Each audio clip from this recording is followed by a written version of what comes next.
ఎన్టీఆర్ కు లోకేష్ కు మధ్య ఉన్న విభేదాల గురించి తెలుగుదేశంతో పాటు మీడియా వర్గాల్లో కూడా అందరికీ తెలిసిన విషయమే. లోకేష్ టీడీపీ భావి వారసుడిగా అందలమెక్కించేందుకు జూనియర్ ఎన్టీఆర్ ను చంద్రబాబు ప్రక్కన పెట్టారనే విషయం కూడా చాలా కాలంగా ఇటు రాజకీయ వర్గాల్లో అటు మీడియా వర్గాల్లో ప్రచారం ఉంది. 2009 ఎన్నికల్లో తన కుమారుడిని మహాకూటమి ప్రచారానికి వాడుకొని ఆ తర్వాత అతడిని పూర్తిగా పక్కన పెట్టేయడం నచ్చకనే హరికృష్ణ చాలా కాలంగా టీడీపీకి దూరంగా ఉంటున్నారు.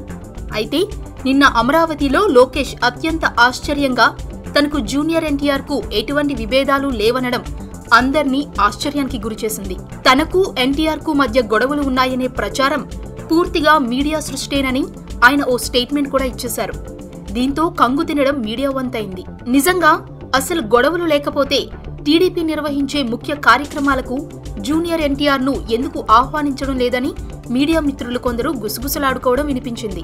గత ఏడాది సంక్రాంతికి Balakrishna cinema dictator, junior NTR Nannaku Prematho సినిమాలు సందర్భంగా ఎన్టీఆర్ సినిమాకు సరైన థియేటర్లు దక్కకుండా తెర వెనక కథను నడిపిన వ్యక్తి ఎవరో అందరికీ తెలిసిన విషయమేనని మీడియా మిత్రులు కొందరు వ్యాఖ్యానించుకోవడం విశేషం.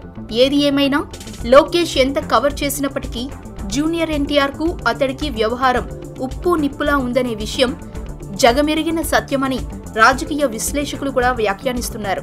వినేవాడు వెదవైతే పంది కూడా పురాణం చెబుతుంది అన్నట్లుగా నారా లోకేష్ కూడా వినేవాళ్లు ఉంటే అందరికీ చెవిలో పువ్వులు పెట్టగల సమర్థుడని మరికొందరు ఆఫ్ ది రికార్డ్ ఘాటుగా వ్యాఖ్యానిస్తున్నారు. మరి లోకేష్ చేసిన పాజిటివ్ వ్యాఖ్యలకు జూనియర్ ఎన్టీఆర్ ఎలా స్పందిస్తాడో వేచి చూడాలి.